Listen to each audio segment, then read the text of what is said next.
Bueno, muy bien, muchísimas gracias por la invitación.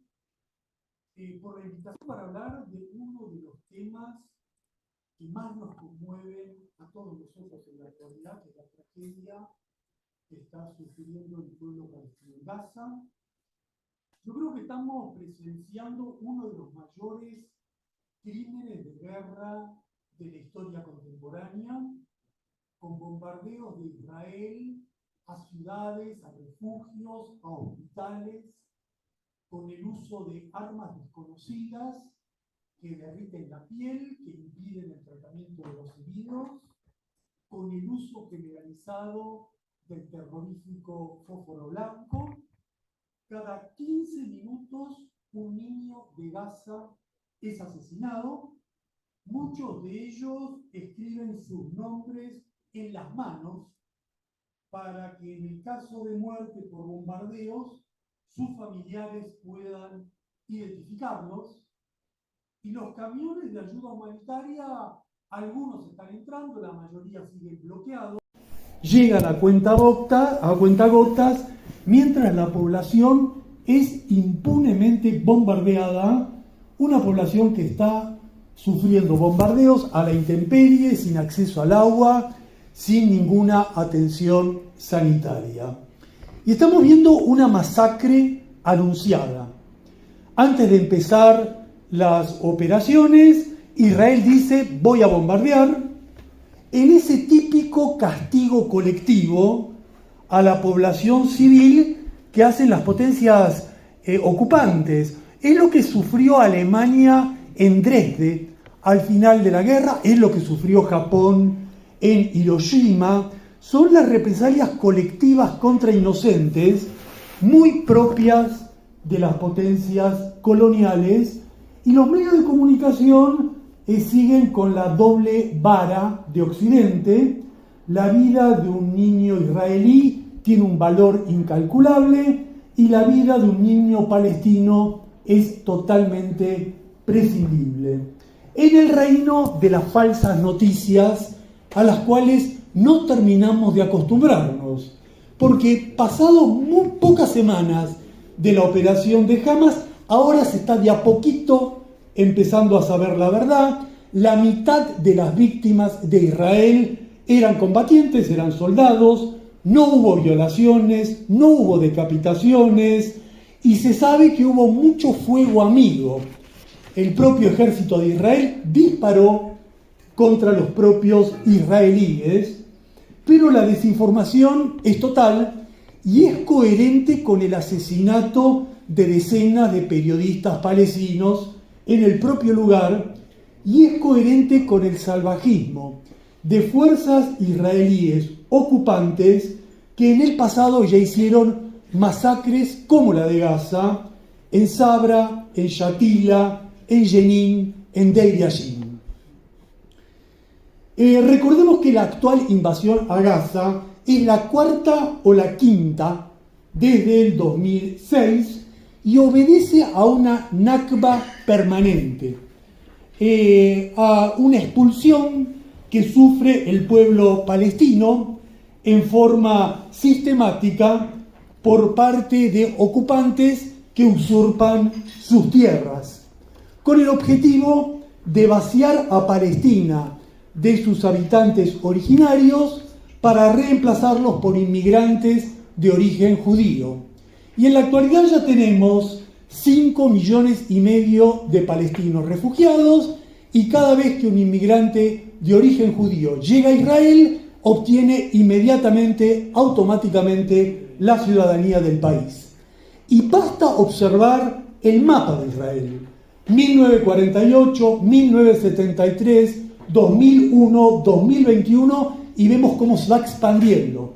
Vemos la expansión territorial de un proyecto colonialista en 3 sectores. El primer sector, Cisjordania, donde ya hay 650.000 colonos armados que se apropian del agua, que se apropian de las mejores tierras, que construyen muros para separar a las familias palestinas con el objetivo estratégico de la anexión. buscando que la población originaria termine como los indios de las reservas de Estados Unidos, en algún estado fronterizo, los sobrevivientes que queden ahí. Segundo sector del proyecto colonialista, los árabes israelíes, los que quedaron en las fronteras de Israel, una minoría marginada de ciudadanos formales sin derechos, desarmados frente a una población totalmente armada. Y el tercer sector, Gaza. Y en Gaza hay una limpieza étnica. En Gaza hay un genocidio incremental, como el Holocausto. Y las razones son esencialmente demográficas. Los ciudadanos de Gaza no tienen a dónde escapar. No hay forma de expulsarlos. Ya no hay a dónde sacarlos del lugar que ellos habitan. Y como quedaron ahí, encerrados, sin poder ir a ningún lugar, entonces Israel los bombardea. Los bombardea sistemáticamente, asesinando en forma impiadosa a la población. Israel anuncia la masacre, la población no tiene a dónde ir y sufre las consecuencias con su propia vida. Y la novedad en esta tragedia, que ya lleva muchos años, la novedad fue el operativo militar exitoso de Hamas, que superó con creces el último operativo que sufrió Israel adverso, que fue la guerra de Yom Kippur. El operativo de Hamas demolió la imagen de Israel como una potencia invulnerable, golpeó su capacidad de disuasión. Fue una hazaña militar sorprendente, donde aproximadamente 1.500 combatientes palestinos cruzaron la frontera y neutralizaron con drones una barrera informática que había costado $1.000 millones y humillaron a un ejército que se creía invulnerable e invencible. Y lograron por primera vez en la historia, durante un pequeño periodo, una paridad inicial de víctimas de los dos bandos. Pero sobre todo, consiguieron el objetivo principal del operativo de Hamas, que era la captura de rehenes para negociar la libertad de los presos palestinos con Israel. Por eso, el operativo de Hamas fue tan celebrado en todo el mundo árabe y especialmente en la nueva generación de luchadores de Cisjordania, que está reemplazando a la vieja y sometida OLP de la Autoridad Nacional Palestina. Esta vez David le ganó a Goliat como el Vietcong le solía ganar a los marines en Vietnam en las décadas pasadas. Y Hamas atacó porque Hamas no tiene otra opción, simplemente no tiene otra opción. Hamas percibió que si Israel avanzaba en el operativo de los acuerdos de Abraham y llegaba a un acuerdo con Arabia Saudita, finalmente iba a consagrar en forma definitiva la ocupación sionista, y el objetivo político de la acción de Hamas fue frustrar ese acuerdo con Arabia Saudita. Los medios de comunicación, el establishment, frente a la sorpresa del operativo de Hamas, en primer lugar tratan de ocultar el éxito de ese operativo. Hamas, después de una intensa lucha, mejoró su preparación. Hamas logró estructuras de drones baratos, perfeccionó los túneles y Hamas recurrió al ingenio para atacar puestos militares con parapentes impulsados con ventiladores. Recurrió al típico ingenio de los que resisten con recursos insignificantes. Y Hamas descargó sobre Israel una dosis de la propia medicina de violencia que Israel ejerce sistemáticamente sobre los palestinos desde hace muchas décadas, y probablemente los combatientes de Hamas dijeron que ya que no nos dejan vivir, ya que no podemos vivir, por lo menos vamos a elegir la forma de morir en un operativo heroico en defensa de nuestras tierras. Yo creo que, pasado el operativo, empieza a ocurrir lo que estaba anunciado. Israel intensifica sus bombardeos, empezó la invasión, cortó en dos a Gaza, espera neutralizar a Hamas como logró neutralizar a la OLP en Cisjordania, espera neutralizar a Hamas como logró alivianar las protestas de los árabes israelíes, pero habrá que ver si lo logran. Habrá que ver si logran doblegar a una organización que ha demostrado una gran capacidad de resistencia, y habrá que ver si Israel logra superar los fracasos anteriores y si logra recrear una Nakba hacia Egipto. Empujar a los de Gaza hacia Egipto es muy difícil porque ya está la experiencia. Los de Gaza saben que si van a Egipto terminan como refugiados peor que en Gaza. Egipto sabe que si los recibe termina peor, con una situación inmanejable de otro millón de refugiados. E Israel está dispuesto a todo, entre otras cosas, sacrificar sus propios 200 rehenes, sobre los cuales es impiadoso. Israel con sus bombardeos ya llevó al asesinato de 50 rehenes propios por los bombardeos israelíes. Habrá que ver si Israel logra, habrá que ver si evita el fracaso que Israel tuvo en la lucha contra Hezbollah en el Líbano en el 2006. En medio de las operaciones militares hay planes alternativos en discusión. Un plan alternativo a la política de Netanyahu, que es simplemente masacrar, es la que promueven Biden, los liberales de Israel, Barak, algunos gobiernos árabes, con el acuerdo de la Autoridad Nacional Palestina.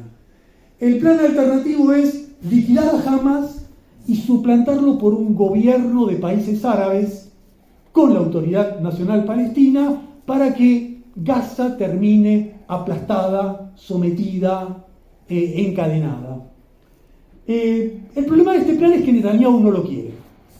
Netanyahu no lo acepta, y yo diría que en esta no aceptación de Netanyahu, por eso fue Biden, habló con Netanyahu, no hubo acuerdo, ahora fue Blinken, están negociando, no hay acuerdo. Yo creo que en esta falta de acuerdo radica el carácter explosivo de la crisis actual. Porque pasadas varias décadas, Israel cambió. Israel se ha derechizado al extremo con la nueva base social de colonos que ha forjado dentro de Israel una estructura de tipo fascista de colonos que están habituados a los pogroms, de colonos que van y masacran palestinos como quien hace una distracción, que buscan consagrar en Israel, crear en Israel un Estado religioso judío muy semejante a las teocracias islámicas, asentado en la deshumanización estructural que impone el servicio militar prolongado en Israel, que adoctrina a la población y elimina cualquier vestigio de humanidad, fraternidad, empatía, consideración en la estructura de psicología social vigente dentro de Israel. Esa estructura se asienta en un producto bruto de economía militar informatizada muy próspero, tiene bases económicas sólidas, logró el concurso, el sostén del sector nacionalista de judíos orientales en desmedro de la tradición laica del sionismo liberal, y todo lo que estábamos viendo antes de esta crisis con Netanyahu, el intento de Netanyahu de digitar el poder judicial, de forjar un régimen autoritario, se apoya justamente en esto, en esa nueva base ultraderechista en la cual se ha conformado el sustento de los colonos de Israel. Y ese cambio interno de Israel conduce a enfrentamientos interiores. Enfrentamientos interiores que en el pasado dieron una primer señal, el asesinato de Rabin, y que podrían terminar en golpes de Estado semejantes a los que enfrentó De Gaulle cuando le dio la independencia a Argelia y los colonos argelinos se sublevaron contra De Gaulle, creando una crisis inédita en Francia. Este escenario se está creando en Israel y este escenario de Israel impide cualquier otra alternativa que la acción militar unilateral, violenta por parte de Israel. Pero parecería que la crisis de Gaza se está convirtiendo en un acontecimiento geopolítico mundial clave porque está obstruyendo la contraofensiva del imperialismo estadounidense, de Biden, centrada en Ucrania y centrada en el mar de China. Lo que está ocurriendo en Gaza afecta los acuerdos de Abraham y afecta sobre todo la negociación de Arabia Saudita con Israel que conducía al restablecimiento de relaciones diplomáticas. Para Estados Unidos esto es terrible. Esto es terrible porque si no avanza ese acuerdo y Arabia Saudita se inclina hacia los BRICS y Arabia Saudita continúa haciendo acuerdos con China, la perspectiva de una desdolarización de la economía mundial empieza a convertirse en un acontecimiento posible. Por eso Biden está intentando por distintos medios que la crisis de Gaza no escale en Medio Oriente. Pero ya la crisis de Gaza amenaza el ciego alineamiento de Egipto con Estados Unidos, ya impide la continuada destrucción de Siria al modelo de la devastación que sufrió Irak y sobre todo recrea el plan de Trump y Netanyahu de atacar a Irán. Israel es el ídolo, Israel es idolatrado por toda la derecha mundial y por lo tanto la crisis de Gaza ya no es la crisis de Gaza, ya no es la crisis de Medio Oriente. Si la crisis de Gaza continúa, tiende a convertirse en el gran acontecimiento que puede provocar un viraje en la geopolítica mundial. Pero avancemos hacia los temas polémicos. Hay muchas caracterizaciones, muchos diagnósticos, pero hay que abordar frontalmente lo que se discute como problemas controvertidos. Yo creo que el operativo de Hamas fue legítimo, que fue un intento de derribar las murallas de la prisión que ha construido Israel. Hamas ejerció el derecho a la resistencia armada, venciendo la resignación y la capitulación de la Autoridad Nacional Palestina. Y esto me lleva a este punto clave. En mi opinión, Israel es un Estado terrorista, es el responsable de los principales crímenes que realiza el Estado y sus colonos sobre la población palestina. Yo no creo que Hamas sea una organización terrorista. Y no lo creo porque no ataca deliberadamente a la población civil. No realiza actos de terrorismo individual con bombas suicidas. Hamas se sostiene en el apoyo masivo y activo de su población. Fue votado en las elecciones, a diferencia de la Autoridad Nacional Palestina, que hace 10 años que no hace elecciones porque sabe que pierde. Y el operativo de Hamas no fue de Hamas, fue de Hamas, de la Jihad, del Frente Popular para la Liberación de Palestina, del Frente Democrático para la Liberación de Palestina, de todas las organizaciones palestinas que están actuando como un frente unitario común de todos los representantes de lucha del pueblo palestino. Por lo tanto, es completamente absurdo. No tiene ningún sentido comparar a Hamas con Bin Laden o comparar a Hamas con acciones de terrorismo individual. Uno podría decir la toma de rehenes. La toma de rehenes no es ningún acto terrorista. La toma de rehenes es el método usual en la guerra para arrancar a los prisioneros propios capturados por el bando opuesto. Y por eso Hamas, apenas hizo la captura de rehenes, le propuso a Israel inmediatamente cambiar rehenes por prisioneros palestinos. A tal punto es algo común que hasta la fecha se han realizado 38 cambios de prisioneros entre las fuerzas en pugna. Yo creo también que es errónea la tesis de los dos demonios, que equipara a Hamas con Netanyahu, olvidando que entre Hamas y Netanyahu hay una gran diferencia. Uno es el opresor y el otro es el oprimido.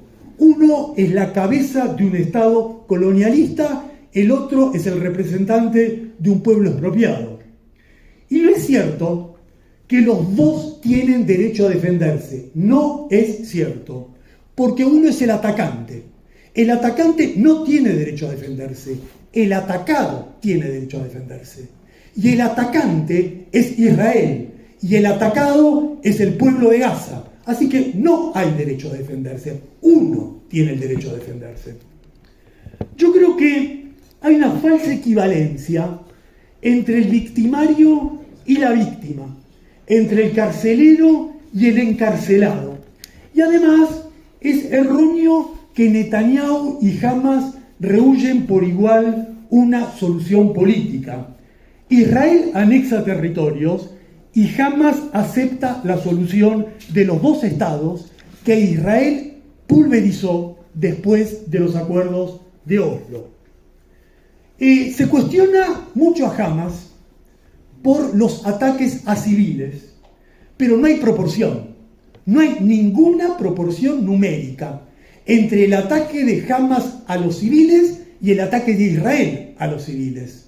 Solamente por estos días, en estos bombardeos, 9.000 muertos hasta ayer, creo que 3.000 niños en 2 semanas. No hay proporción en el número de civiles de los dos lados. Pero además hay un problema más subyacente. La diferencia entre civil y militar en Israel es muy borrosa porque es un Estado colonial estructurado en torno a colonos que son la mitad del tiempo civiles y la mitad del tiempo militares. En realidad es casi imposible subdividir quién de los colonos, quién en las fronteras es civil y quién es militar. Por lo tanto, hay que tener cuidado con esta divisoria, hay que ser cauto con esta divisoria. Se ha señalado también que Hamas es una organización religiosa fundamentalista, y eso es totalmente cierto, totalmente cierto. Y ese perfil religioso, no religioso, fundamentalista, desemboca frecuentemente en regímenes políticos teocráticos muy opresivos. Lo sabemos con el caso de Irán, y no hay que silenciar nada, hay que decir la verdad de todo.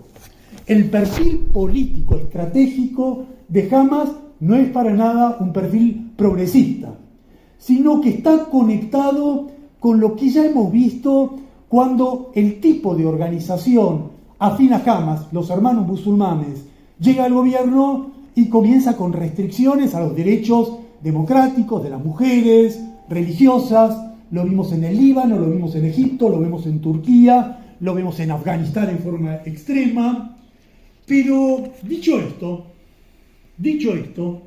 ese perfil no altera la legitimidad de la resistencia de Hamas, que es la resistencia de un pueblo desesperado por una opresión que no le brinda ningún otro camino que sea el sacrificio de la lucha. Y voy a dar el ejemplo más citado últimamente, pero en mi opinión poco conceptualizado, que es el ejemplo del gueto de Varsovia. Cuando los nazis habían rodeado la ciudad de Varsovia y quedaban los últimos judíos resistiendo, se produjo el levantamiento de los judíos que sabían que iban a morir. Y entonces ese acto de lucha frente a los nazis se conmemora como la resistencia del gueto de Varsovia. Los judíos del gueto de Varsovia que hicieron esa resistencia eran sionistas, comunistas, religiosos, socialistas, nacionalistas y sin partido. ¿Y qué quedó de eso? Que eran islamistas, que eran judíos, que eran comunistas. Quedó la resistencia, quedó la lucha, quedó la acción heroica frente a un ejército que los masacraba. Así hay que ver a Hamas. De esa forma hay que ver a Hamas. No hay que ver su perfil estratégico. Ahora hay que ver como una organización que está actuando en la resistencia contra un opresor. En otro plano, en un plano ya mucho más estratégico, diría yo, hay algunos autores que cuestionan la acción de Hamas por otra razón. Dicen, los entendemos, los reconocemos, los admiramos, pero la acción de ustedes es inútil. Inútil porque Israel es invencible. Y como Israel es invencible en el plano militar, renunciemos a la lucha armada y busquemos una lucha que no sea armada. Una que sea la que conocemos nosotros, movilizaciones, huelgas, piquetes, manifestaciones. Es curioso porque los que dicen esto lo dicen solo para Medio Oriente, por ejemplo, no lo dicen para Ucrania. Para Ucrania sí dicen, bueno, armas, armas y armas. Pero para Medio Oriente sí, ahí dicen, no luchen, no lo hagan. Y acá se equivocan en dos cosas. La primera es que no es cierto que Israel es invencible. Hezbollah demostró que no es invencible. Hezbollah derrotó a Israel en el Líbano en el 2006. Y además, en general muchos pueblos no tienen esa opción de reflexionar sobre si su lucha es vencible o invencible. Las grandes gestas de la historia exigieron sacrificios que uno no sabe cómo termina. Y hay un reportaje al líder de Hamas que dice: nuestro ejemplo fue la resistencia soviética contra el nazismo, nuestro ejemplo fueron los 3 millones de vietnamitas que lucharon contra Estados Unidos, fueron los argelinos que se sacrificaron contra Francia. Y si hacemos un recuento de la historia, ¿cuántas luchas se ganaron y cuántas se perdieron? La mayoría se perdió, pero los que fueron a luchar trataban de ganar. Y en la lucha social, política, nacional, por la liberación, lo que está es la lucha, no el cálculo de si voy a ganar o si no voy a ganar. Lo que está en juego es si lo mío es legítimo, si lo mío es válido, si lo mío es lo que corresponde o no lo es. Por lo tanto, yo no creo que Hamas y el pueblo palestino tenga esa opción. No pueden eludir la lucha armada simplemente porque cuando van a una manifestación le disparan a matar. No es un gas lacrimógeno, no es lo que vemos a nosotros. Es como si cuando cortáramos un piquete, los gendarmes salían con las pistolas y nos asesinaran a nuestros hijos delante nuestro. Bueno, Hamas y los palestinos enfrentan esa situación. Hay autores que dicen, si se sigue ese camino de la lucha armada, no habrá nunca alianza del pueblo palestino con los trabajadores de Israel. Y hay que crear esa alianza de pueblos con pueblos para derrotar a Israel. Pero acá hay mucha ilusión, acá hay mucha ingenuidad. Israel no es un país corriente, Israel es un estado colonial. Y con un estado colonial, la alianza con sus sectores oprimidos siempre es compleja. Recordemos lo que pasó en Argelia. Eran 10 millones de argelinos y 1,5 millones de Pied Noir, de colonos franceses. No había alianza con los pobres de los colonos franceses. Fue imposible. Lo que demuestra la realidad palestina es que sin una derrota militar de Israel, sin una combinación de lucha política y derrota militar de Israel, es muy difícil que se pueda doblegar a un enemigo de esa envergadura. Y concluyo con esto. Veremos lo que sucede. Lo que está pasando en Gaza está conmoviendo al mundo entero. Muy pocos acontecimientos de la política mundial generan esta convulsión, generan esta reunión. Y la generan porque hay algo que no podemos tolerar.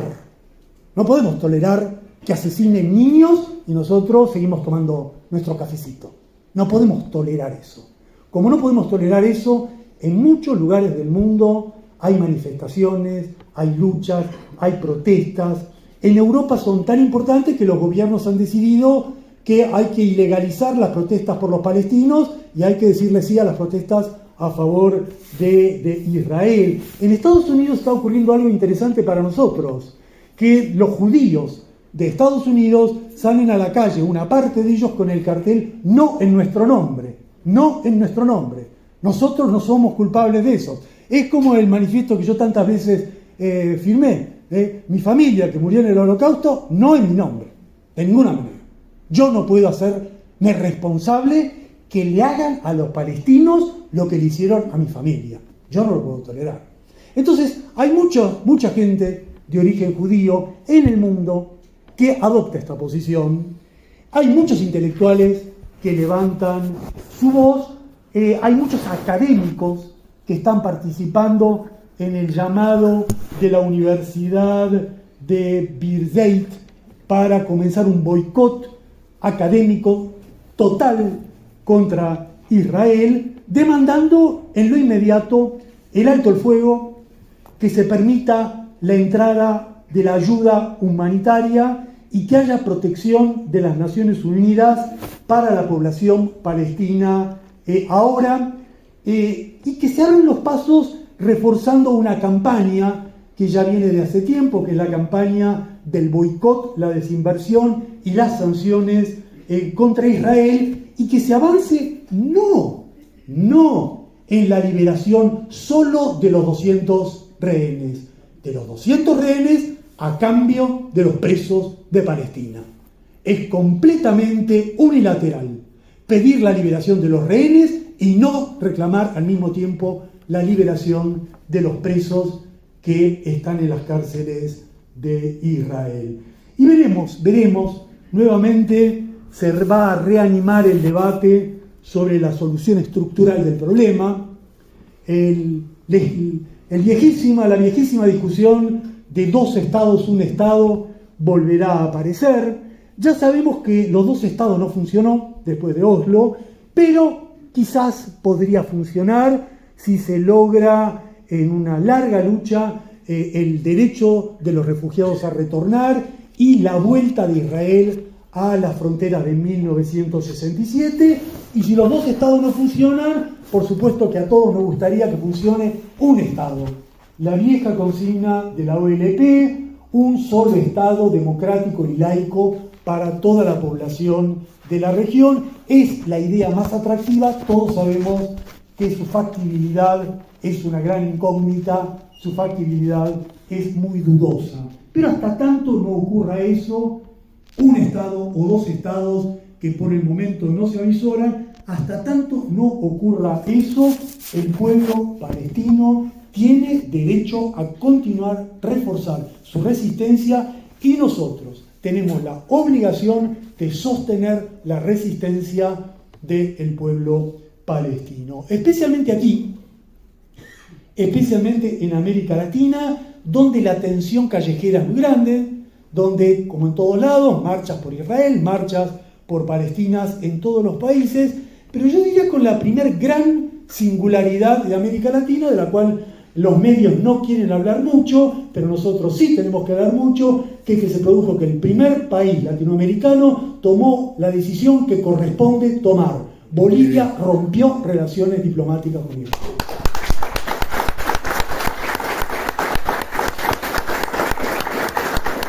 Y al romper relaciones diplomáticas con Israel y enviar ayuda humanitaria, Bolivia dijo, bueno, basta, hay que cortar de cuajo.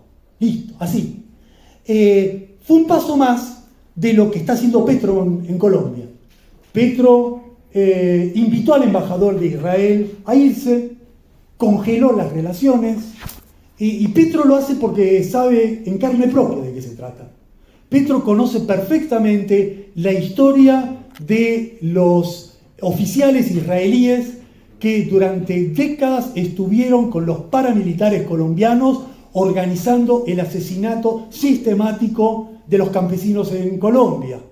Boric no. Boric, siempre Boric. Ahí, la nada Boric. Cuando los militares israelíes fueron los que les enseñaron a los gendarmes chilenos a disparar a los ojos. Y acá también, en Jujuy también. ¿Quién les enseñó a disparar a los ojos? Los soldados israelíes que probaron ese tipo de operación en Cisjordania. Nicaragua estuvo bien, Venezuela estuvo bien. Bueno, Lula y López Obrador han hecho algo interesante, a otra escala. Han dicho, nosotros somos los mediadores. Algo también indispensable. Nosotros buscamos que nos elijan como el eslabón para negociar las dos partes. Es otra cosa que también puede aportar América Latina. Y termino con nosotros, con Argentina. Argentina, por muchas razones, es el principal país latinoamericano involucrado en este conflicto. No por casualidad, creo que hay 20 rehenes argentinos, no de casualidad. La Argentina no solo porque tiene una gran colectividad judía y una gran colectividad de origen árabe, esa es una de las razones.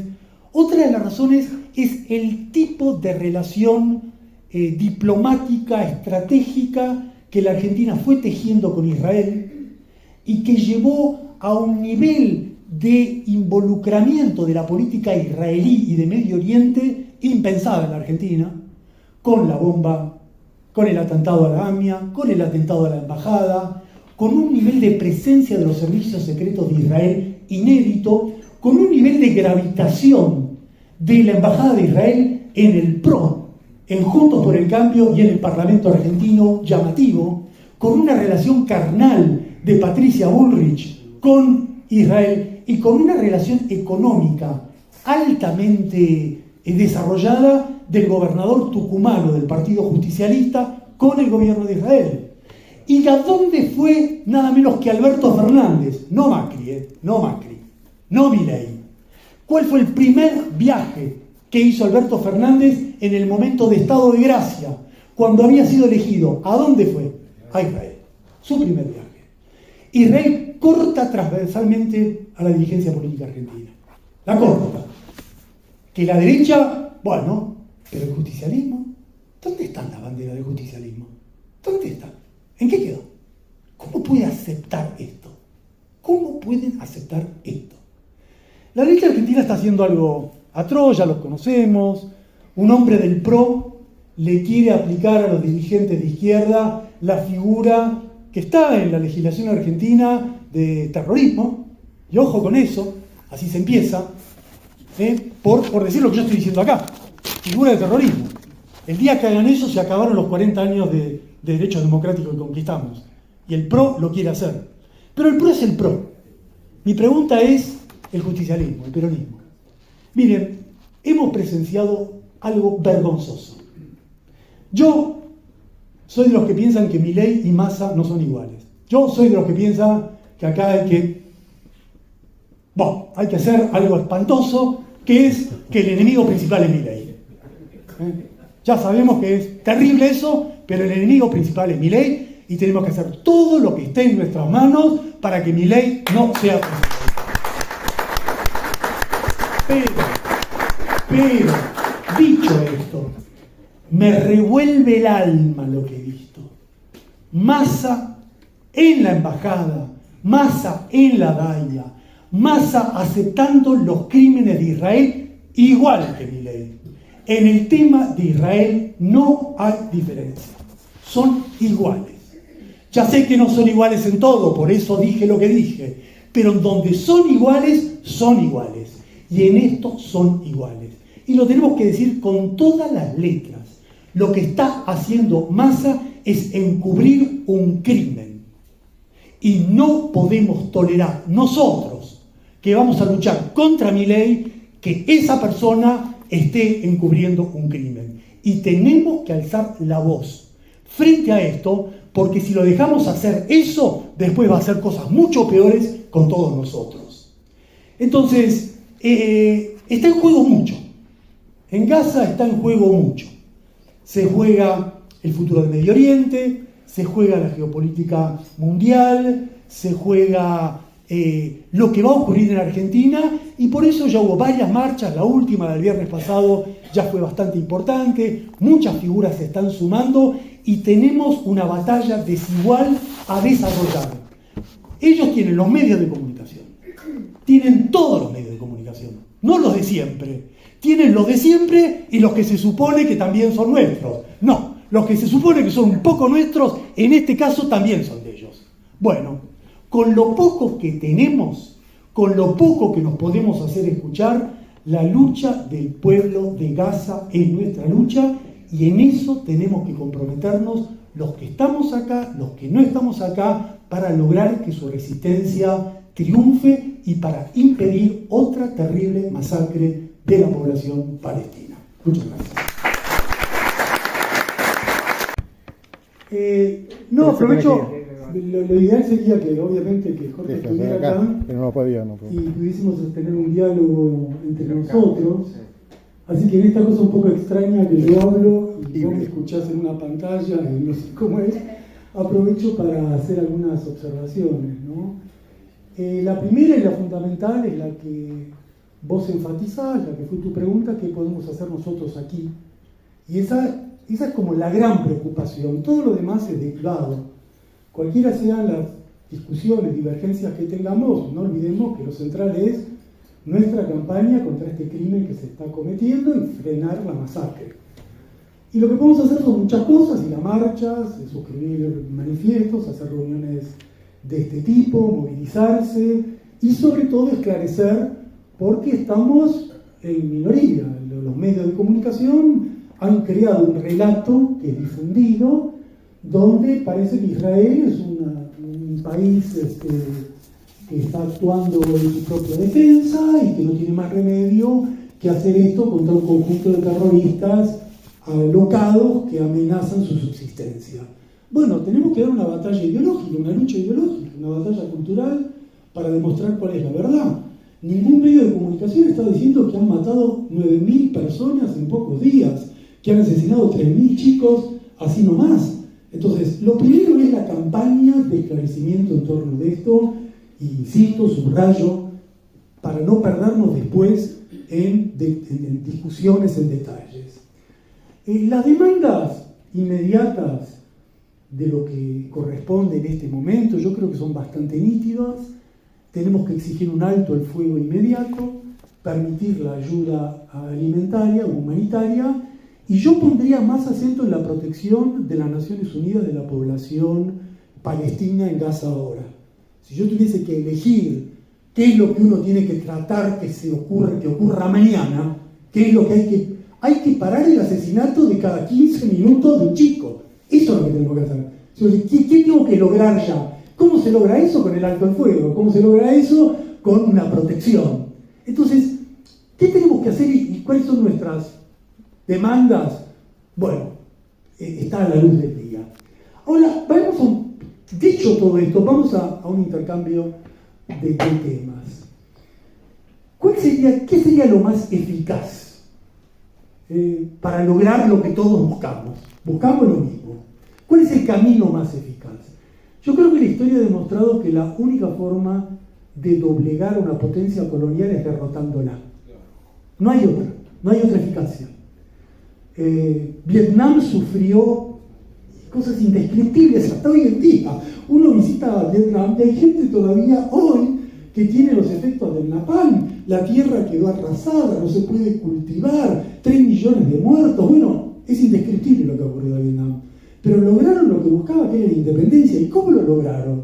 De la única forma que el mundo conoce desde hace siglos que se logran las cosas: luchando y derrotando al enemigo. Yo creo que esto fue así en Argelia, esto fue así en Vietnam, esto fue así en la Unión Soviética contra los nazis, y no existe otro camino que no sea ese. No existe. Todo lo demás es derivado. Quiere decir que nosotros tenemos que ir pensando un conjunto de cosas para hacer, pero para apuntalar eso. Si no apuntalamos eso, no lo vamos a lograr nunca. Si no tenemos claro que el objetivo es derrotar a Israel, Sin derrota de Israel no habrá paz. Como sin derrota de los nazis no hubo fin de la Segunda Guerra Mundial. Como sin derrota de los marines no hubo independencia de Vietnam. Como sin derrota de los franceses no hubo, como sin derrota de los españoles no hubo América Latina. Tengamos esto claro, porque si no vamos a vivir de ilusión en ilusión. Yo creo que la peor ilusión, la que nos tiene que ver, veamos la realidad cruda, la realidad es trágica, pero hay que verla, porque si no la vemos, lo peor que tenemos son las Naciones Unidas, pero no porque no sirvan las Naciones Unidas. Las Naciones Unidas están muy bien, pero las Naciones Unidas es el camino más ineficaz para el problema palestino de la historia. No estoy diciendo que hay que anular las Naciones Unidas, no, perfecto, hay que estar, hay que discutir, hay que votar, hay que luchar, pero de las Naciones Unidas no vamos a lograr nada, porque Israel se ríe. Ustedes fíjense, suponete, se va a votar el embargo contra Cuba, 225 países a favor, 2 en contra, Estados Unidos e Israel. Se va a votar, díganme lo que ustedes quieran, 180 votos a favor, 2 en contra, Estados Unidos e Israel. Y si por algún motivo no va, Estados Unidos lo veta. Entonces Israel hoy tiene 650.000 colonos en Cisjordania. Hace 30 años no tenía uno. ¿Ustedes saben cuántas resoluciones de las Naciones Unidas han dicho que no puede haber colonos? 2 millones de resoluciones. Y cada resolución Israel, cada vez que hay una resolución, Israel sonríe. Netanyahu le dijo, jaja, que sigan sacando resoluciones. Y pone más colonos. Israel es un experto en esto, experto en engañar al mundo, y lo peor que podemos hacer nosotros es en autoengañarnos. Israel firmó los acuerdos de Oslo, dijo, un Estado para los palestinos, un Estado para Israel. ¿Qué hizo?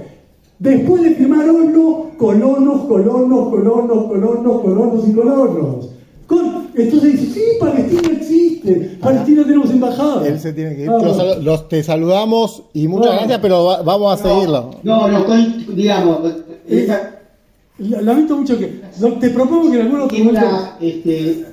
Parcialmente coincido, creo que la presión... No, una cosa importante, el único es Estados Unidos, porque el voto de Israel no existe. El único que impide que la Asamblea pueda tomar una decisión es el veto de los Estados Unidos. Estados Unidos es el que decide, no Israel. Y esto es lo que, por eso supuesto, hay que poner explícitamente en claro que el responsable de este conflicto básicamente es Estados Unidos. Si Estados Unidos dejara de vetar una de esas designaciones de la Asamblea, se ejecuta inmediatamente. Jorge, solo te digo con la fuerza internacional. Y ese es el problema. Te digo esto antes que te vayas un solo segundo para dejarlo. Queda pendiente y la vez que viene lo charlamos. Solamente te digo esto antes que te vayas. Aunque sea en capital. Solamente te digo esto. Si queremos eficacia, hay que romper relaciones diplomáticas. Si queremos eficacia, la negociación, perfecto, pero Israel con la negociación hace lo mismo que con las Naciones Unidas. López Obrador y Lula, magnífico, negocien, pero nosotros tenemos que crear un movimiento de boicot a Israel. Nosotros lo que tenemos que hacer es que ningún académico de Israel pueda pisar ninguna universidad en el mundo. Que lo sufran en carne propia.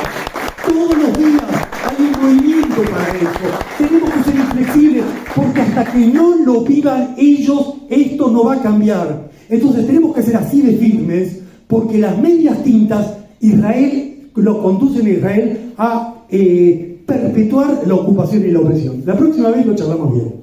Ya los convoco para la sede de Ecuador y vas a ir presencialmente los dos en la sede de Ecuador. Gracias, Jorge. Bueno, continúa. Espera.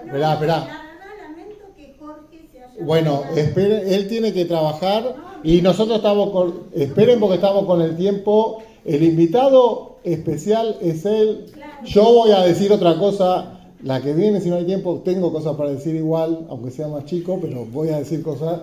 Pero termina con tu exposición. No, bueno, pasa que ahí sí yo no puedo hablar con... Bueno, no, pero decí no igual. Ahí sí yo no puedo sin el presente, me da, no sé qué. No, pero... Lo dejo acá y cuando te lo digo. Bueno. Me parece desleal. No, pero sobre el tema, si No, querés agregar algo lo que ahora. ustedes quieran, pero Bueno. las observaciones que tenía.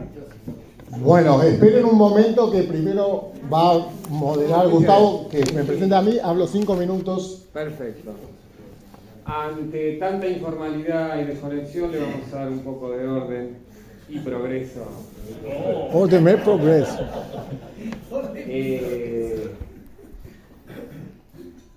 Continuará Martinelli, como representante nuestro de la universidad, y luego abrimos a las preguntas que nos queden a los dos presentes expositores, ya que Jorge Elbaum se ha ido a trabajar a la radio. Muchas gracias. Bueno, les agradezco nuevamente porque no está de más. Esto es un acto de activismo puro. Todos los actos académicos son político-académicos. Este lo es por esencia. Por lo tanto, agradezco enormemente la presencia de Claudio acá, que está desde muy temprano viajando hacia acá, con todas las miles de actividades que le proponen a diario, incluso yo, y dice muchas veces que sí y otras que no, por eso sé de lo que estoy hablando. La postura que está marcando Claudio, por supuesto, es indeclinable porque hay un actor esencial que está marcando el juego acá, que se llama Estados Unidos de Norteamérica, tiene un enemigo en la zona que se llama la República Islámica de Irán, es hacia el que apuntan los cañones dentro de esta región, pero el foco está en esta cuestión, pero hay 4 zonas de tensión principales en el mundo ahora, que son el Sahel, donde se disputan el poder las diferentes potencias, pero no hay una situación semejante a esta, sí los vestigios coloniales de Francia, por lo cual seguimos en un mundo que pareciera independiente, pero no lo es tanto. El otro factor o el otro lugar de tensión es Taiwán, China, donde Estados Unidos apuesta en Corea del Sur, en Japón, en Australia, en Filipinas, toda una serie de bases militares para generar la tensión en la zona, que lo hace desde 1945 con los 2 grandes derrotados de la Segunda Guerra Mundial, que son Japón y Alemania, que cada uno de los dos tiene su territorio de más de 110 bases militares, y en Alemania, por ejemplo, hay armamento nuclear estadounidense con el cual los alemanes están en desacuerdo. Por lo cual, esto es una logística a nivel mundial. En Ucrania pasó de semejante manera que la expansión de la OTAN llegó hasta Rusia. Por supuesto, no estamos diciendo que ningún país sea totalmente esté a salvo de las críticas en su política exterior, pero sí hay un acondicionamiento geográfico que es que el Estado agresor es el Estado que está a 10.000 kilómetros de su territorio, diciendo que peligra su seguridad, cuando atacó a Irak en 2003, diciendo que había armas de destrucción masiva que nunca se comprobaron. Y este hecho actual me recuerda mucho a ese momento, con manifestaciones alrededor de todo el mundo que no inclinaron la balanza, porque Estados Unidos es un país interventor por naturaleza, y como manifiesta Claudio en el libro El Sistema Imperial que recomiendo, el Estado de Israel es un Estado coimperial, es un apéndice al igual que Australia y al igual que Canadá, solo que está en una región neurálgica por 2 cuestiones principales, que son los pasos estratégicos y los hidrocarburos, que se calculan alrededor del 60% del mundo están en esa zona, de los cuales la mayoría está en el Golfo Pérsico, de los cuales Irán y Arabia Saudita son los máximos, las máximas potencias regionales. Y no es casual que luego de que Irán haga un tratado con China de 25 años, en 2021, luego del acercamiento de Arabia Saudita, la reconciliación entre Arabia Saudita e Irán, el ingreso de Irán a la Organización de Cooperación de Shanghái, el ingreso de Irán al BRICS Plus, el ingreso de 5 países de la región, que son Arabia Saudita, Irán, Etiopía, Emiratos Árabes Unidos, Egipto, que controlan el canal de Suez, el estrecho de Hormuz, el estrecho de Bab el-Mandeb, por donde circula el 30% del petróleo mundial. Entonces, lo que está pasando acá, como dijo Claudio, no es Palestina-Israel, que es lo que nos afecta, que en 2 días de conflicto mostraron lo que mostraron en 2 años de Ucrania a Rusia en los medios masivos de manipulación y de desinformación con los cuales nosotros estamos luchando día a día, que son los que generan estereotipos de terrorismo de los musulmanes desde el 2001, pero eso fue desde 1996 cuando se dijo que el nuevo enemigo era el Islam, y había un artículo de Sciolino que decía en un gran periódico de Estados Unidos, la amenaza roja está en detrimento, ahora viene la amenaza verde. A partir de ello fue que se apuntó a los musulmanes, pero los musulmanes asociados con los árabes, que no son lo mismo, con el terrorismo, que es un concepto que utilizan y que jamás los países que dicen que es terrorista son Estados Unidos y la Unión Europea. Solo con mirar los mapas de aceptación de Palestina y los de aceptación de Israel, nos damos cuenta enseguida quién está de cada uno de los dos lugares. 1896, Theodor Herzl en el Estado judío dijo que debían crear un Estado judío en la región como punta de lanza de Occidente en Asia. Lo dijo el que ideó el Estado judío. Y así se cumplió a rajatabla. No es hace 75 años esto. Los ingleses ya diseñaron esto. 1907, 1908, informe Campbell-Bannerman, los ingleses diseñan que tiene que haber un Estado en la región que destruya la unidad árabe, que en ese momento estaba bajo el Imperio Otomano. Más adelante en el tiempo, en Eisenhower dice, este es el corazón del mundo, el dominio de Palestina es la garantía para el control de las fuentes del petróleo y el transporte para los rivales, China y Rusia, y los competidores europeos. Entonces, lo que sucede en Israel-Palestina, en un territorio que es equivalente a la provincia de Tucumán, no desequilibra porque sí las tensiones y el sistema mundial en general, como sucedió hace 50 años con la guerra llamada de Yom Kippur o de Ramadán, y que influyó en la crisis del petróleo, que derivó en 50 años del llamado neoliberalismo. Y yo me voy a basar en 3 palabras nada más principales para decir mi intervención, que son terrorismo, apartheid y BDS. Terrorismo es una palabra que, definida por el Departamento de Estado de Estados Unidos, se utilizó para decir quién es terrorista, y no casualmente fueron los países invadidos, pero Arabia Saudita nunca fue considerada terrorista, si bien promulgó el wahabismo, que es lo que defendían los mujahidines en su enfrentamiento a la Unión Soviética en Afganistán. Entonces, terrorismo es una palabra que no aporta a la situación, por algo la repiten a cada rato en los medios masivos de desinformación.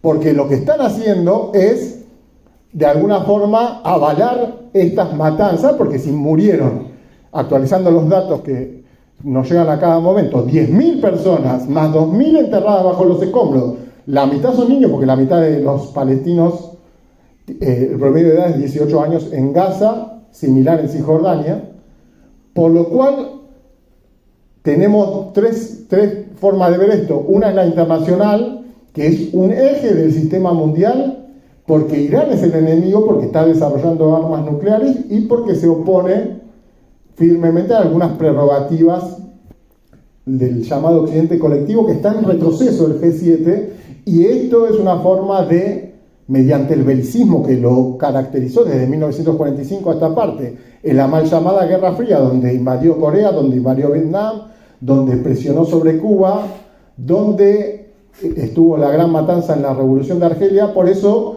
hay que identificar lo que dice Claudio, que me dijo en una charla hace muchos años: este es un nacionalismo opresor, este es un nacionalismo oprimido. A partir de ese parteaguas vamos a entender la situación. Si hay un pueblo que está siendo oprimido, su violencia es de resistencia, no es una violencia, o sea, ante una presión semejante de 75 años o de la vida cotidiana, porque los palestinos habían muerto 230 hasta el 7 de octubre. Entonces, ¿qué hacen los medios? Decir que esto empezó el 7 de octubre cuando no es así de ninguna manera, solo que ahora toda la gente quiere saber lo que está pasando ahí, cuando nosotros lo estamos viendo durante todo el año, porque es una zona que anticipa los cataclismos a nivel mundial o muestra que está transformándose el mundo. Cuando Irán y Arabia Saudita, el sostén del petrodólar, pasa a dudar y a estar en una égida y dice voy a ingresar al BRICS, es una declaración de guerra para Estados Unidos que, como dijo Claudio, y veníamos hablando, no se tenía en cuenta este ataque de Hamas, pero cualquier cosa iba a hacer que mandaran más portaaviones a una zona que desde 1991, en la invasión a Irak por más de 30 países, y esa es era la queja de Bin Laden, rodeó de bases militares a Irán, lo hizo con China, lo hizo con Rusia, que es el triángulo geoestratégico que Brzezinski dijo que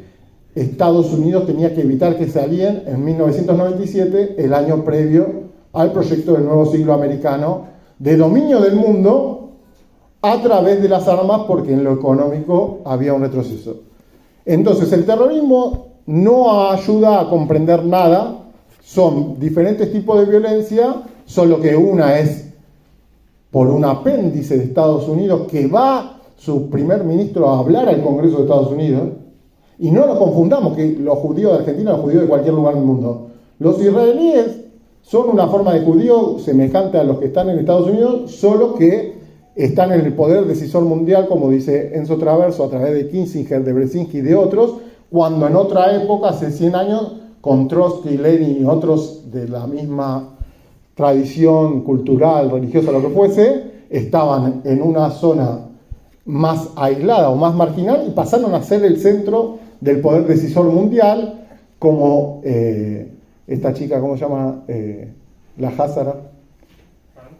No, Victoria Nuland, como Blinken, como la mayoría de los que están en el círculo de la toma de decisión de Estados Unidos, que no es porque sean Hazara o lo que fuesen, sino que lo que están haciendo es tomar decisiones a 10.000 kilómetros de Estados Unidos, y los que pagan esto son principalmente los palestinos, pero en estos últimos 20 años hubo 40 millones de refugiados, más de 1 millón de muertos, estoy hablando de la zona de Medio Oriente ampliado, más de 8.000 millones de dólares gastados por parte de Estados Unidos para sembrar en un plan de reconfiguración de Medio Oriente. Esto está planificado, está en documentos, está en mapas de Ralph Peters y otros militares, y esto está diagramado, y esto es una base más a esa película que fueron generando, mostrando a un terrorista supuesto, un enemigo musulmán y árabe, cuando yo no vi, salvo las Torres Gemelas, que no se sabe qué pasó, ningún árabe o ningún ejército de Irak, de Irán, de Arabia Saudita, de Palestina, atacando a Estados Unidos. Entonces Estados Unidos dice, bueno, está en peligro la seguridad de Estados Unidos. ¿En dónde? A 10.000 kilómetros.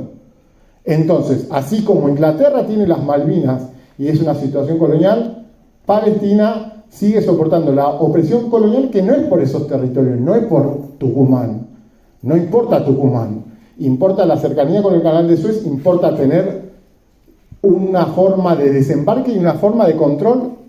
Ya cité a Herzl, ya cité a Eisenhower, cito a Biden en 1986, en el Congreso de Estados Unidos, dijo, si no existiera Israel tendríamos que inventarlo para que cuide nuestros intereses en la región.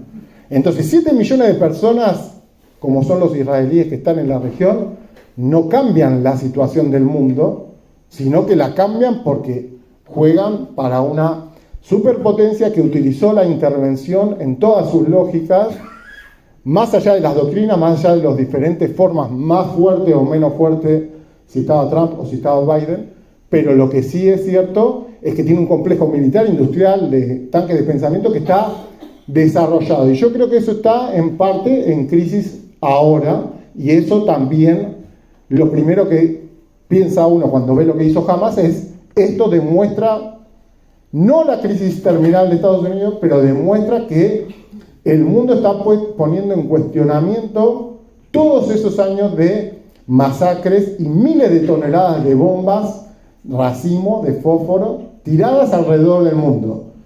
No lo hizo así en América Latina porque hizo el lawfare, hizo golpe de Estado. En Argentina tiene a Bullrich, Milei, Macri, el PRO, y como todos tienen miedo de perder caudaje electoral, dicen que algo que no va a ser cuestionado en los medios. ¿Qué hago yo? Y con esto termino cuando me llaman los medios. Digo lo que pienso, cualquier cosa que no me llame más, pero tienen que investigar a quién están llamando, porque la postura nuestra es una postura indeclinable de lo que hace Israel en su asociación, que quedó más que explícita en la votación del bloqueo a Cuba. Estados Unidos, Israel en contra, Ucrania se abstiene. Cualquiera que no investigue este tema, porque mucha gente sale a hablar ahora sin saber, y el que sale a hablar en una posición neutra, como dijo Desmond Tutu en el caso de Sudáfrica y el apartheid, que era la otra palabra de la que iba a hablar, el que está en una posición neutra está con el opresor. En el apartheid, los sudafricanos no pidieron a los boers que vayan ahí, ni a los ingleses, como los palestinos no pidieron a los judíos europeos que vayan a su tierra y la quieran tomar más allá de la Torá o del libro que fuese, porque si no el mundo se caería a pedazos, estarían todos desarmados y cada uno va con su libro sagrado diciendo que esa tierra les corresponde porque lo dice en un libro. Entonces, los europeos colonizaron Palestina, solo que sin una metrópoli evidente. Yo digo que la metrópoli es Estados Unidos y el maestro de las marionetas, como terminé una cosa que escribí, es Estados Unidos, y nos quieren hacer ver que esta cuestión es entre Israel y Palestina, que lo es en parte, pero el mapa mundial nos muestra que está totalmente en crisis el modelo de la ONU, del Fondo Monetario Internacional, como pagamos con yuanes, el Banco Mundial, la OTAN, la Organización del Tratado del Atlántico Norte, que surge en 1949, y para qué sigue existiendo a la caída del Pacto de Varsovia y de la Unión Soviética. No, ya esa es una pregunta. Bueno, son varios temas, ¿no? El primero, el que planteó... Yo creo que tu opinión es una especie de reacción que comparto a la idea que aquí hay como dos demonios, ¿no? La idea que Israel está mal, pero Hamas también está mal. Netanyahu es un opresor, pero los líderes de Hamas también son equivocados, ¿no? Y hay como una búsqueda, no vos, lo que vos polemizaste. No, eso está diciendo. Digo yo que recojo tu espíritu, que yo retomo lo que yo interpreté que vos dijiste y lo comparto. Lo que pasa es que quiero ser cauto porque como Jorge Elbaum no está, entonces yo estoy entre dos fuegos. Lo que quiero decir y lo que me anulo porque está mal, pero bueno, lo diremos, de alguna forma lo diremos igual. Yo creo que hay que tener mucho cuidado. Israel es una potencia colonial, es la principal responsable de lo que está pasando en Medio Oriente y no le demos más vueltas al asunto. Lo demás son hechos periféricos. Hay que hablar así con contundencia. Lo lamento, Jorge, que no está, lo voy a decir igual. Jordania y Egipto no tienen la misma responsabilidad que Israel. No tienen la misma. Son cómplices. Sí, hizo un golpe de Estado en Egipto, hizo un golpe de Estado. Jordania hizo un septiembre negro contra los palestinos en la década del 70, lo hizo. Pero no es lo mismo un cómplice del opresor que el opresor. Son dos cosas distintas. La Autoridad Nacional Palestina hoy es cómplice del ejército de Israel porque actúan como casi un servicio paralelo. Pero es lo mismo Netanyahu que su cómplice. No, el responsable es uno, es el Estado colonial de Israel. Entonces hay que tener mucho cuidado con toda esta revisión sofisticada de la historia que dice, en 1947 se formó el Estado de Israel. Bueno, eso está mal, pero Jordania intervino, Egipto intervino y de hecho ellos también son culpables de lo que pasó. No. Hay un culpable, hay un responsable. Y hay un responsable no en 1947, hay un responsable que se llama sionismo. Este es el punto clave. El sionismo es la justificación ideológica de la ocupación de tierras palestinas por parte de inmigrantes judíos de todo el mundo. Y entonces no va a haber solución nunca, jamás, ni con dos estados ni con un estado del problema palestino si no se erradica el carácter sionista del Estado de Israel. ¿Por qué? Porque el Estado de Israel está fundado en el principio que cualquier judío del mundo, yo por ejemplo, puedo ir a Israel y un palestino puede ser desplazado. Yo llego, soy ciudadano. Un palestino debe irse. Ese es el principio rector de lo que está pasando allí. Es el mismo principio por el cual se expandía hacia el oeste la frontera de Estados Unidos. Es exactamente lo mismo. Había una población aborigen, los indios de Estados Unidos, eran 6 millones, fueron exterminados por los blancos. Los blancos tenían derecho, construyeron Estados Unidos de esa forma, exterminando a la población local. Eso mismo que fundó a Estados Unidos es lo que se llama el colonialismo tardío de Israel. Si no se anula esto, no hay resolución del problema. Entonces, cuidado con todas las lecturas así tan equidistantes que colocan en un mismo plano algo que no está en el mismo plano. Segundo, o para profundizar esto, hay 3 conceptos que hay que separar. Una cosa es el sionismo, otra cosa es el judaísmo y otra cosa es el israelí. Son 3 cosas distintas. El israelí es una nación, hoy en día. Israel constituye una nación, nos guste o no nos guste, porque al cabo de 60, 70 años han reunido todas las condiciones propias de una nación. Son una colectividad que vive en un lugar en torno a un idioma, una tradición, una cultura, y tienen un derecho nacional que a muchos no nos gusta, pero los derechos nacionales son hechos históricos. A mí no me hubiera gustado que exista Argentina, Bolivia, Paraguay. Yo hubiera preferido que sea una unidad latinoamericana, pero la historia es la historia, y hoy Argentina existe. Bueno, Israel después de 70 años existe y tiene derechos nacionales como tienen derechos nacionales los palestinos. Por lo tanto, 2 estados o un estado donde se fusionen, como por ejemplo en Suiza, distintas naciones, con Bélgica, flamencos y valones, son 2 posibilidades, 2 nacionalidades distintas, valón y flamenco, constituyen Bélgica. 4 nacionalidades distintas, suizo-alemán, suizo-francés, constituyen un estado. O cuando no se puede, 2 estados. Son las soluciones, pero Israel es una nacionalidad. Por lo tanto, esa idea de la cual se habla, hay que destruir el Estado de Israel, es un concepto que surgió en los años 47, cuando se formó el Estado de Israel, como una forma de resistencia, e inicialmente era lógico, pero cuando se fundó la OLP, ya en los años 50, 60, ellos comprendieron que no tenía ningún sentido la idea de destruir el Estado de Israel, que lo que había que hacer era formar un Estado único, laico y listo. Y democrático. Israel. Segundo, judío. Los judíos se puede definir a los judíos de muchas maneras. Se puede definir a los judíos como una religión, se puede definir a los judíos como una cultura, se puede definir a los judíos como una tradición dispersa en distintas partes del mundo. Estos judíos forman parte de distintas nacionalidades. Por ejemplo, mis padres eran judíos, yo tengo poca cultura, pero ellos eran judíos polacos y yo soy judío argentino. Hay judíos. El hecho de ser judío es como si alguien es religioso, pero sionista es una tercera cosa. Sionista es un principio por el cual cualquier judío puede ir a Israel y desplazar a un palestino de su tierra. Entonces, no hay ningún problema con los judíos, no hay ningún problema con los israelíes, hay un problema con los sionistas. Porque sin erradicar ese principio sionista, no hay solución, ni un Estado ni 2 estados. Yo le quería decir a Jorge, supongamos que hacemos los 2 estados. Lo hacemos. Israel vuelve a la frontera del 67 y o retornan refugiados o la famosa reparación monetaria.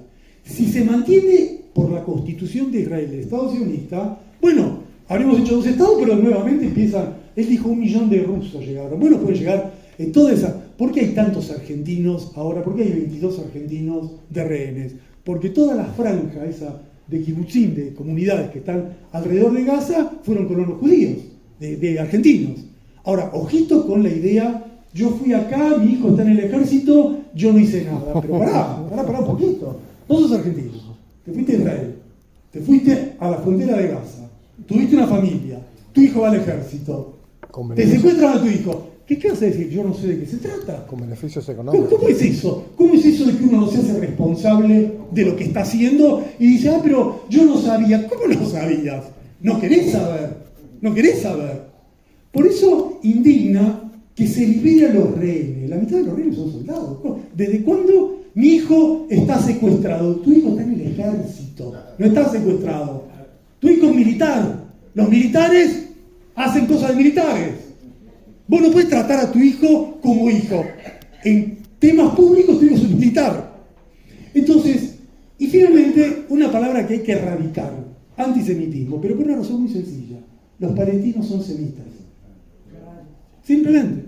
Los semitas es parte de una configuración histórica de los nacidos, criados en esa región. Entonces, no basta el antisemitismo. El antisemitismo afecta a los dos grupos, a los judíos y a los palestinos. Entonces... No, simplemente aclarar que los cázaros no son semitas, además. También. Entonces, estos conceptos son importantes para evitar la vulgarización. Si yo critico al sionismo, soy antisemita. No tiene pie ni cabeza. Es ridículo. ¿Cómo, si yo critico al Estado de Israel, quiero volver al holocausto? Están haciendo un holocausto. ¿Cómo no voy a criticar al que lo está haciendo? Entonces, el holocausto, que fue algo terrible, murieron 6 millones de judíos, gran parte de mi familia, pero eso no puede ser la bandera de una venganza eterna. No es porque ocurrió eso, yo tengo derecho a hacer lo mismo y a consagrar mi país a costa de otro. Estos son los principios que hay que aclarar, que hay que discutir todo el tiempo. Segundo problema, ¿cómo luchar? Yo creo que la lucha contra Israel, ahora que lo puedo precisar un poco mejor, es una combinación de varios frentes. No se va a ganar eso en un frente. No se va a ganar solo en el campo militar. No se va a ganar. Porque hubo ya muchas guerras. Israel ganó la mayoría, perdió 2, pero no modificó el estatus general de la guerra. Entonces, la guerra es un elemento, yo creo que sin formas bélicas es muy ilusorio suponer que va a haber una solución, pero no es de ninguna manera el único camino. El mejor ejemplo siempre es Sudáfrica, el que se plantea. Pero, ¿qué fue Sudáfrica? Sudáfrica fue una campaña mundial contra el apartheid. Bueno, hagamos una campaña mundial contra el apartheid. Entonces, lo lamento, Jorge, que no estás, pero de nuevo, ¿cómo es una campaña mundial contra el apartheid? Los países rompían relaciones diplomáticas con Sudáfrica. Esa era la lucha. No es que agarraban y decían, bueno, Sudáfrica, vamos a negociar con Sudáfrica. Había un movimiento para que no haya, para hacer un boicot. El famoso BDC, que es el boicot contra Israel, está sacado del que se hacía contra Sudáfrica. Cuando viene la compañía de agua de Israel, mejoró, a la Argentina, hay que hacer una campaña para que se vayan, no permitirles. ¿Pero por qué? Porque son del régimen del apartheid. No es que hay negociar, hay que decir que no a todo. Las universidades estaban cerradas a profesores de sudafricanos del apartheid. Hay que cerrar las universidades a cualquier profesor que venga de Israel. Hay que cerrarlas. Y uno me dirá, el profesor de Israel no es culpable. Si no es culpable, a luchar con nosotros. Ahí está. Si no es culpable, levanta tu voz en Israel para que Israel no haga lo que hace y volvamos a tener una comunidad de profesores en todo el mundo. Pero no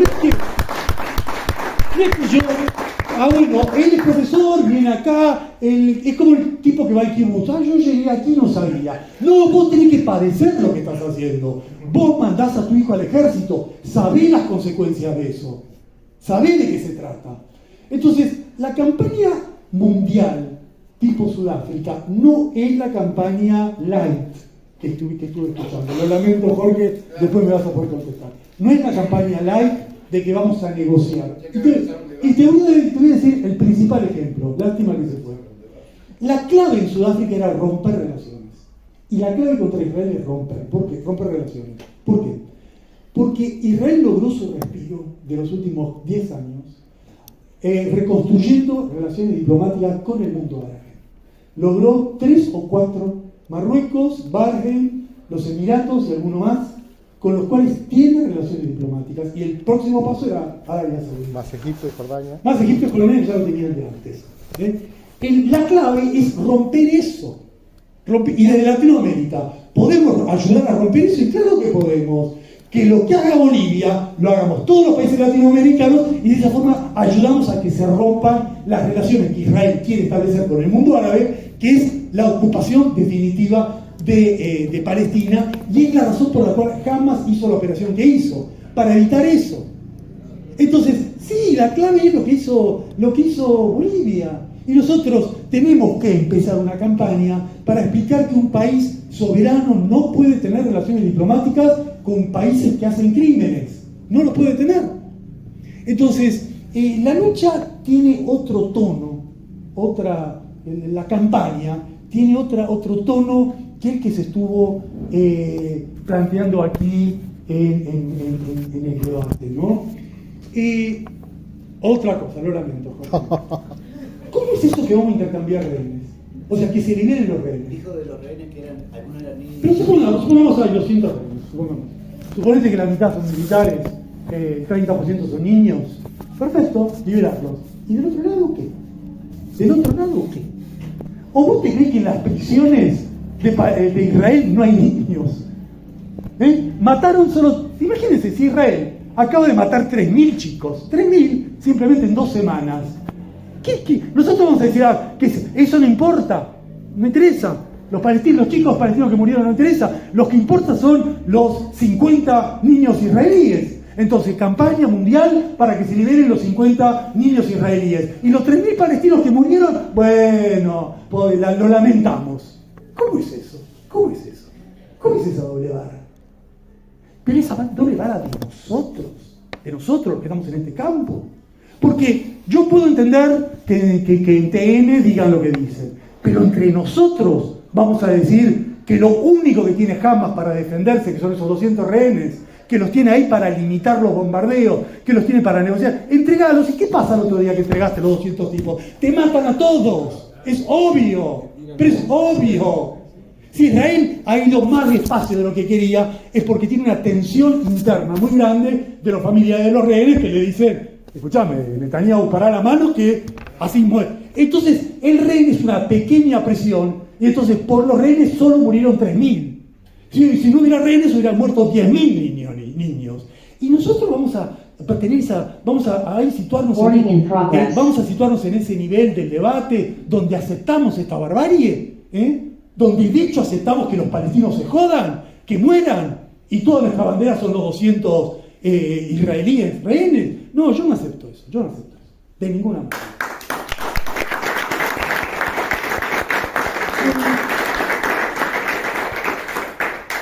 Hay un problema muy serio en Israel, muy serio en Israel, que es cómo esa sociedad ha quedado configurada por el ejército. Israel es el único país del mundo que tiene 3 años de servicio militar obligatorio, 3. Y incluye a las mujeres, que no me acuerdo si son 3 o 2. 2 en las mujeres, 3 2 mujeres, 3 los chicos. Uno entre los 18 años, se va a los 21 años, esos 3 años están, y después quedas como reservista con un mes al año. Toda la vida. Con un mes al año toda la vida te convocan ahora probablemente. Después patrullar la Patagonia, del lado chileno y del lado argentino. Además, pero eso digamos como adicional. Eso de vacaciones. Eso adicional, o sea, hay un sector, Hacer unos mapas. hay un sector, una élite profesionalizada del ejército israelí que se internacionalizó en los últimos 10 años al combinar Gaza se convirtió en una feria de armamento. Entonces, cada masacre de Gaza de los últimos 10 años van las grandes compañías del mundo, así como una exposición de venta de algo, el que se vende viromes. Bueno, van todos los fabricantes a ver lo último que hizo Israel. Después Israel hace algo, va a la feria y dice, che, ¿viste viste el fósforo blanco? Lo nuevo, ¿viste esta bomba que derrite la piel? Bueno, ahí te vendo. Israel ha creado un mercado singular, armamento, que tiene la ventaja y es muy lucrativo porque experimenta a los ojos del mundo. En cambio, suponete, si Brasil quiere vender un arma o Rusia, tiene que ir y convencer y decir, mirá, yo tengo una pistola que hace esto. Pero Israel dice, mirá, es lo que acabo de usar la semana pasada en Gaza. Vos viste su efectividad. Pruebas en el terreno. Eso le permitió a Israel crear un sector de armamento de alto nivel tecnológico muy, muy rentable. Y por eso la economía israelí crece al 4 o 5% al año y es una de las economías más prósperas del mundo.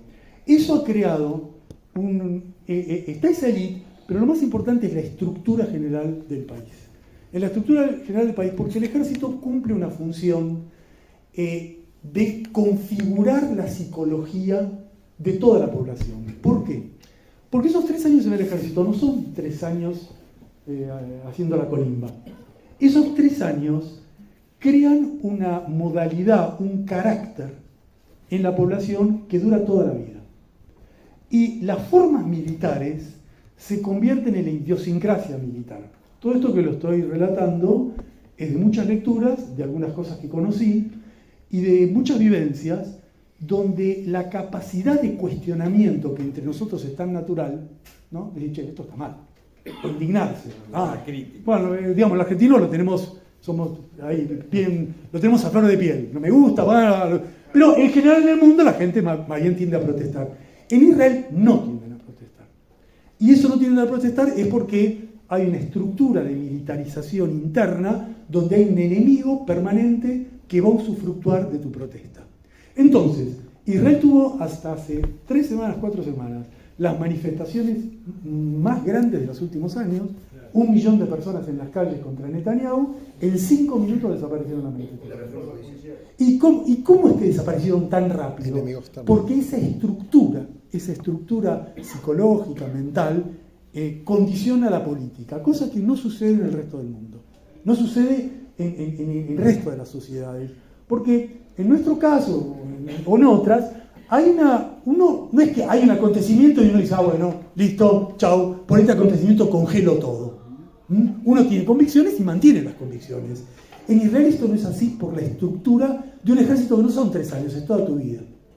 Inmediatamente el ejército te llama y te dice, vos que estuviste en la marcha hasta la semana pasada, olvídate de la marcha, ahora tenés que venir con nosotros a la frontera. Y listo. Esa estructura es la que torna tan difícil todas las ideas románticas que vamos a hacer una alianza con los israelíes y vamos a ir todos juntos. Es muy difícil. No digo que sea imposible. Lo que citó Jorge está muy bien, los compañeros del Partido Comunista, yo los conozco. Hay muchas corrientes de izquierda que luchan en forma muy heroica porque es difícil, pero no hagamos ilusiones de cómo se termina derrotando a Israel porque las cosas no son tan sencillas. Y lo último que les quería señalar es lo siguiente, es en nuestro caso, ¿no? Nos ha tocado la suerte o la desdicha en la Argentina de estar involucrados en ese conflicto a un nivel que yo diría que solo hay 2 o 3 países en el mundo que están así. Estados Unidos, probablemente Francia, y alguno más de Europa, quizás Inglaterra, pero de América Latina ningún país tiene el grado de conexión con la crisis de Palestina como la Argentina. Y no porque la población palestina en la Argentina sea numerosa, es muy chica. La población palestina importante está en Chile y en menor medida en Brasil. La población de origen árabe en Argentina es importante, pero tiene poco peso político. Y es más grande en Brasil y en otros países. Pero la comunidad judía en la Argentina tiene una influencia infinitamente superior a su número. Toda la comunidad judía en la Argentina, en el mejor de los casos, serán 500.000 personas, en el mejor de los casos. La mitad según mis datos. O 300.000, frente a 50 millones, 45 millones de habitantes. Pero no es numérico, es una influencia cultural, política, en parte parecida a la que tienen en Estados Unidos, que también son 5 millones de 400 millones. Pero por distintas circunstancias son sectores muy influyentes, que cumplieron distintos roles en la historia del país. La comunidad judía en la Argentina fue una de las comunidades más militantes y más activas en la lucha por las grandes banderas de nuestro país. La lucha democrática, la lucha social, todos los partidos políticos progresistas estaban llenos de gente de origen judío, y hoy en día hay que mirar los apellidos cada vez que mucha gente sigue en esa tónica. El problema es que la fundación del Estado de Israel y los últimos 10-15 años de derechización de Israel han tenido una influencia nefasta sobre la comunidad judía en la Argentina, porque han derechizado de una manera escandalosa a esa comunidad, transformándola en una comunidad que en su estructura principal sostiene a Cambiemos, sostiene al PRO, y la relación de Waldo Wolf, para citar un caso, de Bullrich, para citar otro, de Macri, para citar otro, Bergman, el rabino Bergman, del rabino Bergman, para citar otro caso, es enorme. Y la Argentina, por otras razones, por el menemismo, por la aventura de Menem en Medio Oriente, hay que ver la segunda parte, ahora ya estoy listo para verla, de la serie Yossi. Vean la serie Yossi y ahí van a ver el nivel de influencia que tuvo el Mossad, los servicios secretos de Israel, desde la época del menemismo, penetró toda la estructura del Estado, y lo penetró por una razón insólita, que es la venta ilegal de armas.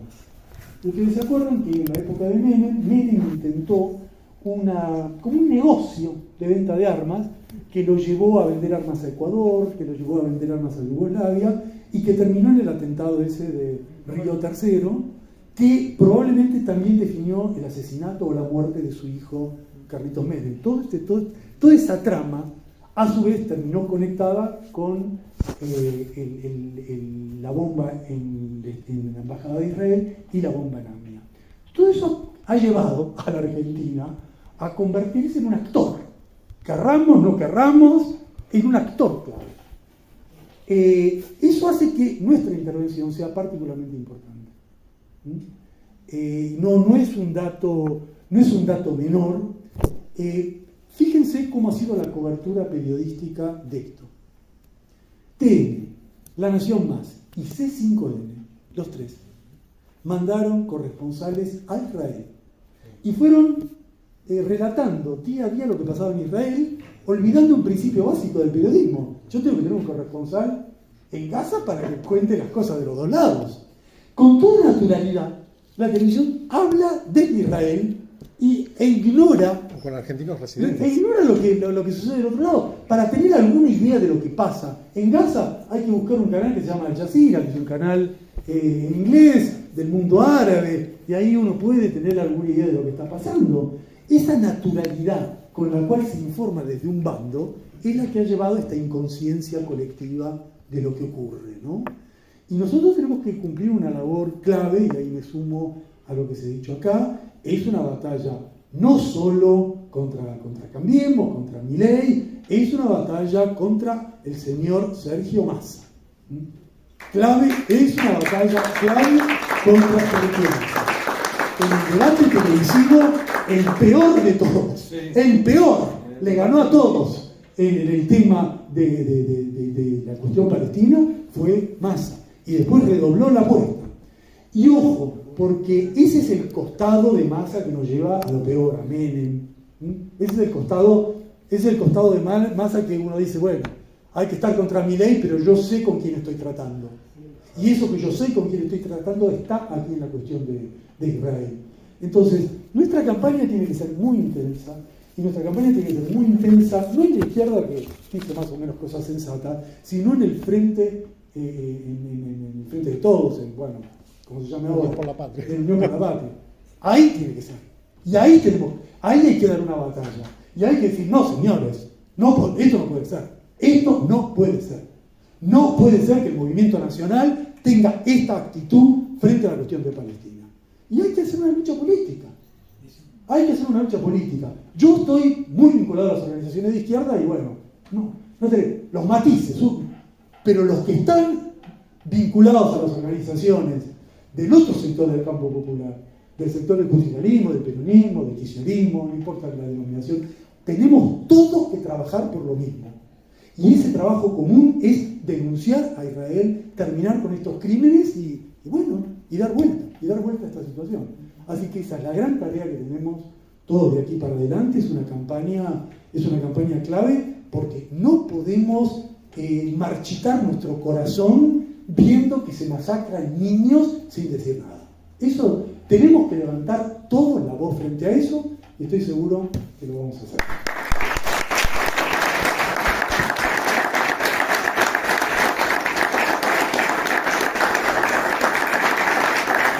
Bueno, queda Claudio invitado a una nueva ronda cuando se pueda, dada la agenda, sobre este tema en la sede de Ecuador, que tenemos que ver la cuestión de la transmisión, que hoy por cuestiones del aula híbrida que no estaba disponible, así que les agradecemos a los presentes.